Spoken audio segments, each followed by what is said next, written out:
Hi, my name is Iyara, Vedic astrologer, and I would like to talk about the upcoming new moon at 7 degrees of sidereal Scorpio in the nakshatra of Anuradha on Wednesday 23rd at 11:57 p.m.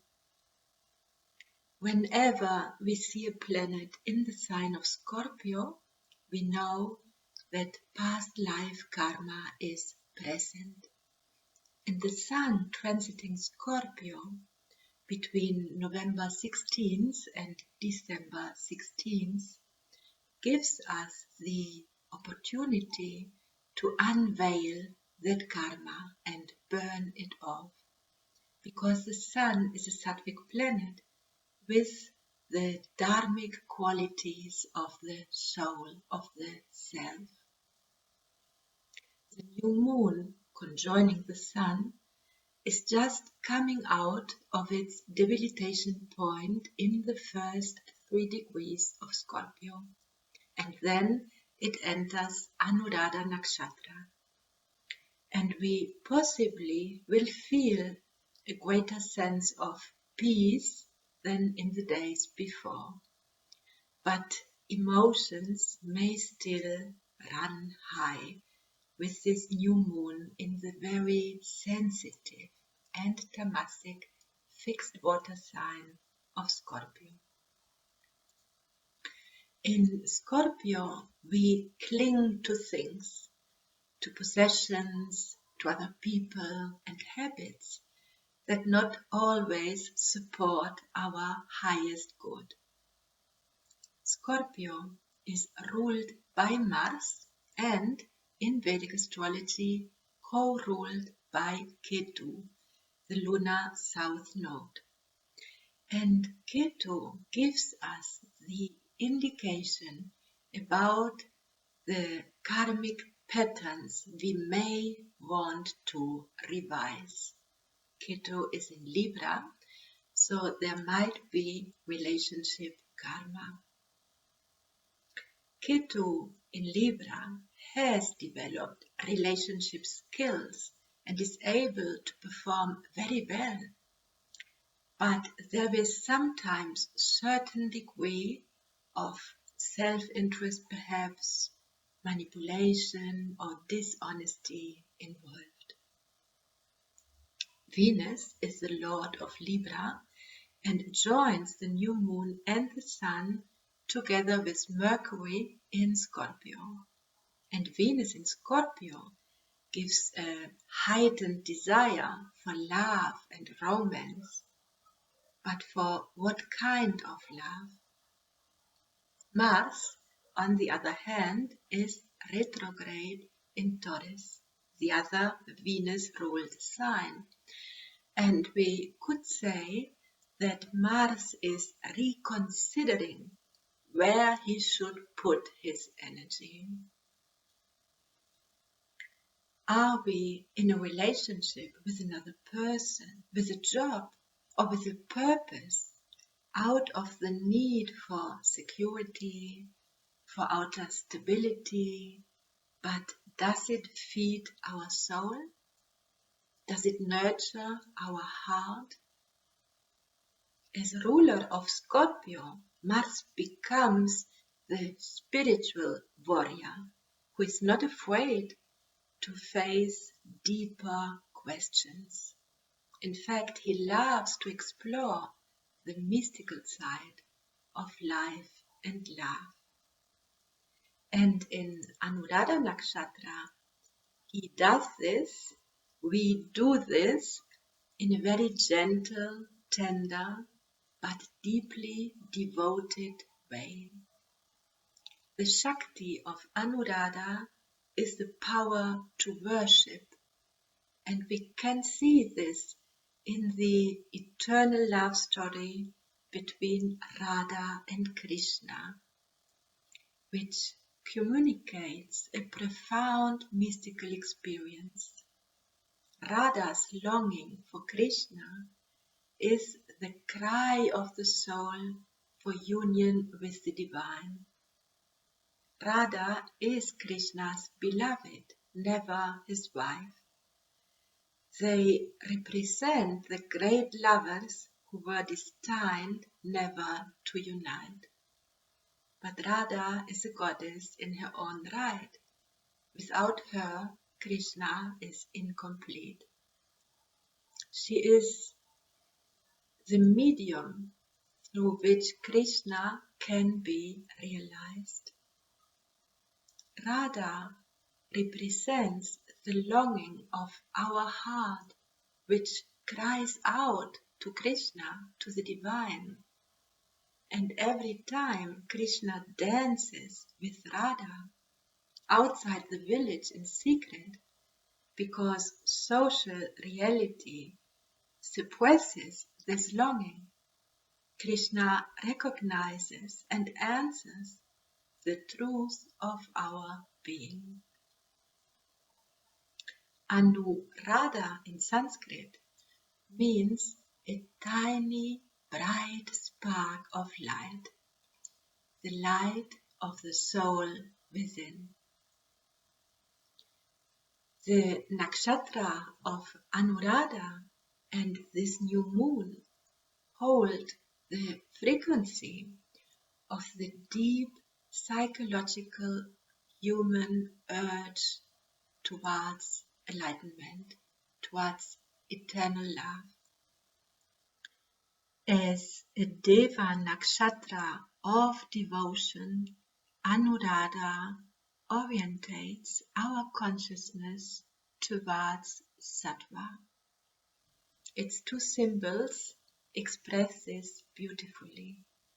On one hand, there is the lotus flower, whose roots sink deeply into the mud, the murky waters of Scorpio.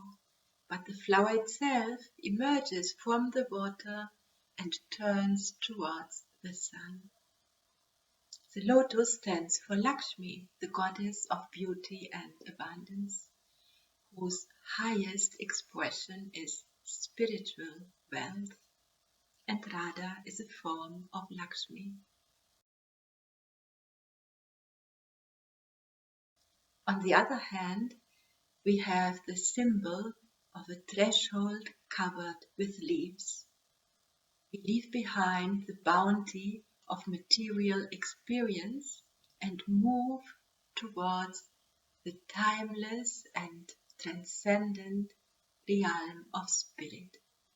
The leaves are the expression of a life fully lived in both dimensions.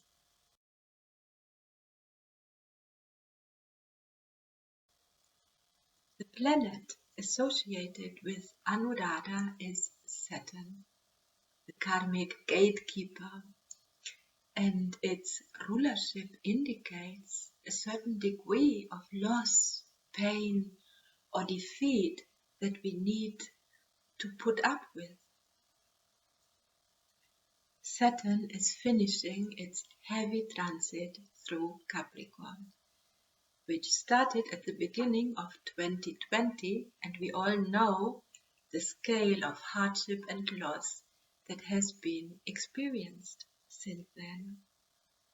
Capricorn is movable earth, the most heavy and difficult element to be moved and changed, and Saturn is a karmically heavy planet who teaches us about consequences, responsibility, and integrity.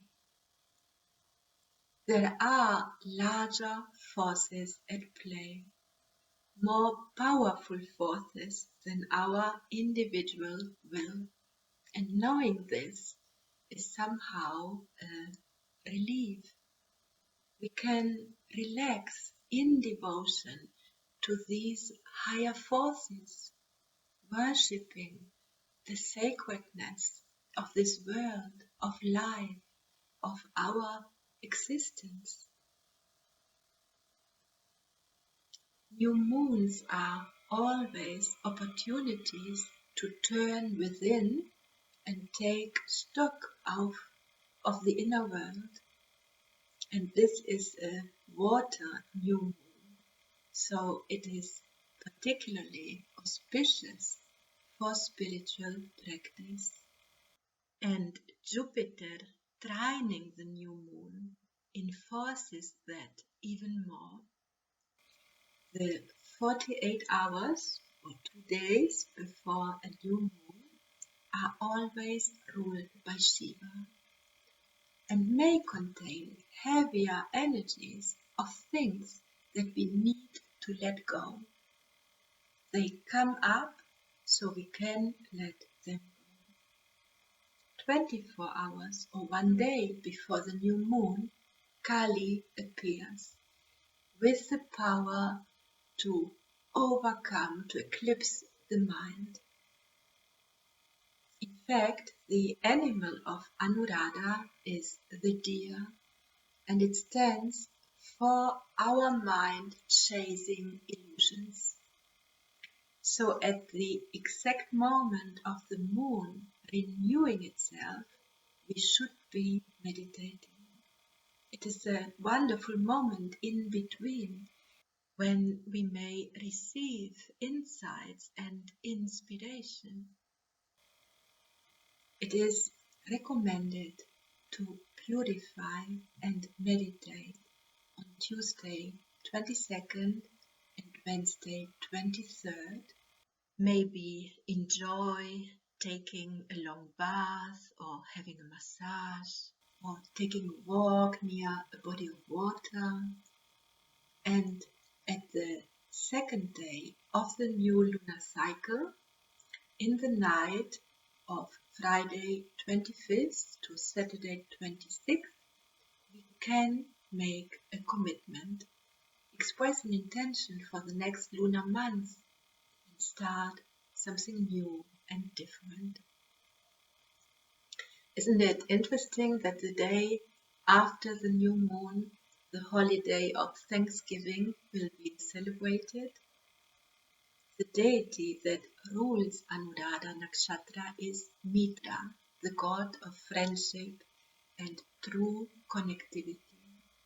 So it makes sense to express our gratitude to those close to us and celebrate.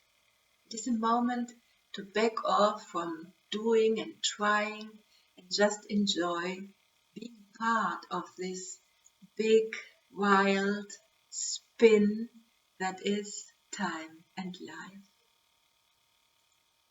We can put an image of Radha and Krishna, of Lakshmi on our altar with a cup of clean water, burn some incense to cleanse the air, the space, and offer flower to the image.